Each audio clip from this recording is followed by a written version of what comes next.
Hey guys, Shawn Clement here from the Richmond Hill Golf Learning Center. Today I'm redoing my grip video. I've got a little bit of Karate Kid going on in here, like remember Mr. Miyagi, wax on, wax off? Well, I'll tell you, I've got all the tools to drive every single point home about the grip right here, right now. So let's start with the lead hand, the top hand. Let's say if I'm a right-handed golfer, I'm going to hold the club like I'm holding an umbrella. So you notice when I hold an umbrella with my thumb on top, the club is passing right through, right, where the fingers join the hand. The heel pad is on top. So what if I'm holding a suitcase? So you notice if I hold my suitcase, there's the suitcase handle, right? Notice how it intersects my hand. There's my suitcase handle. There's the heel pad on top. What about the railing of a balcony? So if I'm going to grab the railing of a balcony, or let's say the seat of the cart here, notice I'm going to be grabbing it right there with my fingers, apply the fingers to the heel pad, and I'm able to pull that off, right? So that's how it works. Grab the railing, grab the suitcase, grab the umbrella. All right, so you'll notice right here above your thumbs a little cavity called the snuff box. This is where your wrists are going to hinge.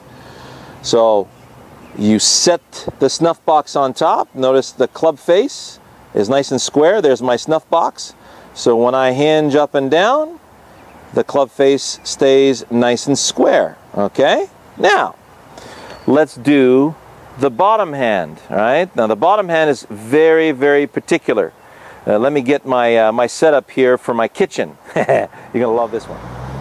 All right, so here we are in the kitchen. We got our carving knife, cutting board, and we're going to be applying pressure through either a nice thick potato or a nice juicy crisp apple.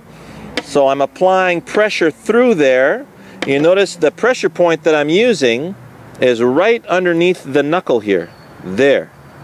All right? So that's what applies pressure to the knife. You see where that is? So notice how the thumb just comes alongside and just rests across the knife here. I'm not really holding the knife with this thumb right there. And you notice these three fingers are leveraging against that pressure point. So you see that? I can take the thumb off and I can still apply some amazing pressure. So the thumb is just there to stabilize and I can apply some nice pressure. Now, turn that 90 degrees, or like 45 to 90 degrees, actually 90, and I'm going to slice my potato or my apple this way now, so you can see how I'm applying pressure with the underside of that index finger again. See that? There. And the thumb comes alongside, and notice how the three fingers are leveraging against that pressure point. There. So there's the golf grip. This is what it should look like when you're looking down on the club. So let's have a look at how that relates to the golf swing, shall we? Okay. So, handle of the suitcase, umbrella, handle of the railing. See? There's my railing. Grab the railing. So you notice how the heel pad is on top. Then I bring the other hand over. I'm getting ready to cut. Right? So there we go. So let's say I'm cutting an apple in this direction here with my blade. Right? So I've got the pressure of the blade. The blade is this way, and I got my pressure against it. This is what it's going to look like. So if you look at my index, how it's hooked on, the thumb comes alongside. So this thumb here doesn't hold the club at all. Okay, it's just right alongside the index finger. You notice how airtight that is right in here. Okay, that's applying that pressure to the shaft or to the handle of the club or against the blade. Now, for extra leverage, when I apply leverage with the right hand, the left hand is actually pushing in the opposite direction. The left hand is pushing this way. So if you look at my arm leverage video, right, or how to release the club video, I should say, you'll see how each hand leverages against itself in other disciplines like lacrosse and hockey and stuff like that. Okay, so there's my completed grip. Now, I would prefer you start with all 8 fingers on the club to really feel the leverage from each hand. And then if you want to overlap, you notice how I'm still using these fingers to wrap around the club. I never ever hold the club in my hand. See how my fingers are overlapping very widely across the thumb here?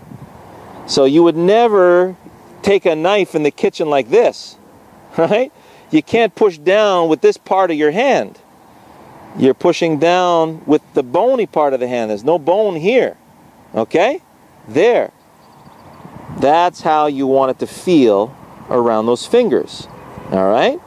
So if we look at the top of the swing, when I get to the top of the backswing,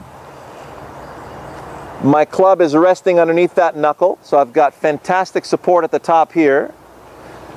And my club is resting underneath the thumb of my left hand. So the pressure point of the left hand is the tip of the thumb, and the fingers are wrapping around that. And the pressure point is underneath the knuckle of my right hand, and the fingers are wrapped nicely around that. Okay? So combine this with the other, videos that I have on grip, and we're all set. So now when I'm coming through the ball, it feels like, remember when we talked about the grass whip, the cutting the grass? So I'm going to give it a nice zip through the grass here. Okay? Now when I go to the ball, my focus is, where am I cutting towards?